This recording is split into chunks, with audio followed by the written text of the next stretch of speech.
नमस्कार. MN news मध्ये आपले सर्वांचे मनापासून स्वागत. विरोधकांनी महिला पत्रकारांच्या आडून आमच्या विरोधात राजकीय षडयंत्र आखले आहे. त्या महिला पत्रकार यांच्याबद्दल माझी कोणतीही तक्रार नाही. त्यांच्या तक्रारीला मी विनम्रपणे कायदेशीर उत्तर देईल. पण यामागचे राजकीय मास्टरमाइंड मावळ तालुक्याला ठाऊक आहेत. येत्या 20 तारखेला जनता त्यांना त्यांची जागा दाखवून देईल. बापूसाहेब भेगडे यांच्यावर भ्रष्टाचाराचा एकही आरोप नाही. विरोधकांना बापूसाहेब भेगडे यांच्यावर आरोप करण्यासारखे कोणते शस्त्र उरले नाही. पराभव दिसू लागल्याने सुनील शेळके यांच्या पायाखालची वाळू सरकू लागली आहे, असा घणाघात तळेगावचे माजी उपनगराध्यक्ष किशोर भेगडे यांनी पत्रकार परिषदेत केला. किशोर भेगडे म्हणाले, जेव्हा महिला पत्रकार पोलीस अधीक्षक पुणे ग्रामीण व लोणावळा शहर पोलीस स्टेशनला तक्रार देण्यासाठी आल्या होत्या, त्यावेळचे CCTV फुटेज तात्काळ उपलब्ध करून द्यावे. यात विरोधी उमेदवारांचे भाऊ सुधाकर शेळके व त्यांचे हस्तक त्यांच्यासोबत होते, याची माहिती माझ्याकडे आहे. उलट महिला पत्रकाराला संरक्षण द्या. राजकीय फायदा घेण्यासाठी विरोधी उमेदवार आणि त्यांचे बगलबच्चे महिला पत्रकार यांच्या जीवाचे काही बरे वाईट करू शकतात. त्याचा आरोप आमच्यावर करून आम्हाला बदनाम करू शकतात. त्यामुळे महिला पत्रकार चैत्राली राजापूरकर यांना तातडीने पोलीस संरक्षण द्यावे, अशी मागणी पोलीस प्रशासनाकडे केली असल्याचे किशोर भेगडे यांनी पत्रकारांशी बोलताना सांगितले. पाहूया काय म्हणाले किशोर भेगडे. मी त्यांना अडवलं आणि विचारणा केली की तुम्ही आमच्या विरोधात बातमी का लावता, तुम्हाला 20 तारखेनंतर बघून घ्या. तर अशी काही कुठली घटना घडलेली नाही आहे आणि ती काही तक्रार आम्हाला मान्य नाही. पण या आरोप का झाला, काय उद्देश आरोप झाले तर सगळ्यांना माहिती आहे, राजकीय रणधुमाळी चालू आहे.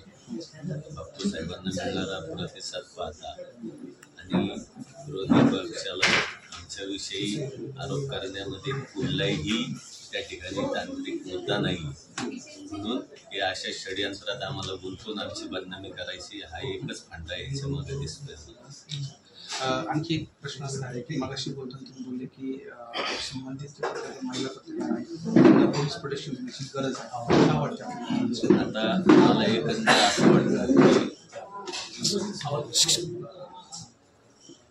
एकंदर असं वाटतं की हे षडयंत्र कोणी रचले. आज त्या आमच्या भगिनीला SP ऑफिसला कोण गाडीत घेऊन गेलं, SP ऑफिसमध्ये कोण गेलं होतं त्यांच्यावर, हे मला खात्रीलायक माहिती आहे की हे जे विरोधी आमचे उमेदवार आहेत त्यांचे बंधू होते व त्यांच्या हस्तक होते आणि ही राजकीय फायदा घेण्याच्या दृष्टिकोनातूनच हा आरोप आमच्यावर झालेला आहे आणि त्या आमच्या महिला भगिनीचा वापर त्यामध्ये केलेला आहे. त्याबद्दल CCTV फुटेजची मागणी केलेली आहे की SP कार्यालयाने लोणावळा पोलीस चौकीचे कार्यालयाबाहेरचे CCTV फुटेज तात्काळ मिळावे. तसेच अजूनही या गोष्टीचा राजकीय फायदा घेण्याच्या दृष्टिकोनात आणि बापूसाहेब भेगड्यांना माझ्या आडून बदनाम करण्यासाठी ही विरोधक जे आहे ते कुठल्याही थराला जाते किंवा आज ते कुठलाही मुद्दा विकास म्हणून सुद्धा आज त्यांच्या हाती काहीच लागत नाही. जनताही त्यांना नाकारते, त्यांना स्पष्टपणे दिसून येते. त्यांचा पराभव त्यांच्या डोळ्यापुढे दिसून येतो, कारण त्यांच्या रॅलीला किंवा त्यांच्या प्रचार सभांना कुठल्याही प्रकारची गर्दी होत नाही. आपण पाहतोय कुठल्याही प्रकारची गर्दी होत नाही, म्हणून त्यांच्या पुढं केवळ आम्हाला बदनामी करणं हा एकमेव अजेंडा त्यांचा आहे आणि त्या पद्धतीने त्यांची रणनीती चालली आहे. आणि म्हणूनच मला भीती वाटते की त्या महिला माझ्या भगिनी त्यांच्यावरती कुठलाही प्रकारचा हल्ला होऊ शकतो.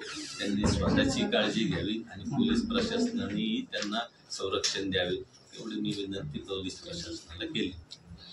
पोलीस प्रशासनाला आपण अजून काय मागणी कराल की या संदर्भात की जो गुन्हा आहे तुम्ही म्हणता की खोटे गुन्हे दाखल केले माझ्यावर, त्या संदर्भात तुम्ही काय स्पष्टीकरण कराल पोलीस प्रशासनाला? आता पोलीस प्रशासन त्या गुन्ह्यावरती त्यांचं ते काम करतीलच. ज्या ठिकाणी सदर घटना घडली तिथले CCTV फुटेज ते काढतील.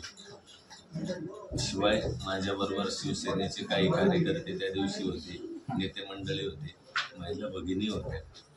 तसेच त्या गोष्टीमध्ये अजूनही ज्या काही घटना घडलेल्या असतील असं ते म्हणतात ते पोलीस प्रशासन त्याच्याबद्दल माहिती घेतीलच आणि सखोल चौकशी करतील. मी सखोल चौकशीचा अर्जही पोलीस चौकीमध्ये दिलेला आहे. पण यापुढे मावळचीच नाही संपूर्ण महाराष्ट्रामध्ये अशा प्रकारचे जर आक्षेपार्ह महिलांबाबत बोललं त्यांनी खबरदारी घ्यावी अशा प्रकारचे इशारे त्यांनी दिले. आता महिला आयोगाच्या अध्यक्ष रुपाली काय बोलले मला माहिती नाही, परंतु मी सुद्धा अशीच मागणी माननीय पोलीस प्रशासनाला केलेली आहे की त्यांनी या गोष्टीची गांभीर्याने सखोल चौकशी करावी. त्या पद्धतीची माझ्याकडं इथं माझा अर्ज आहे की सखोल चौकशी करावी. त्याची लेखी मागणी केलेली आहे आणि त्या काय म्हणल्या म्हणजे काही मला माहिती नाही, मी काय पाहिलेलं नाही, त्याच्यामुळे मी त्याच्यावरती उत्तर देऊ शकतो. अशा ठळक घडामोडी पाहण्यासाठी MN न्यूजला लाईक, शेअर आणि सबस्क्राईब करायला विसरू नका. धन्यवाद.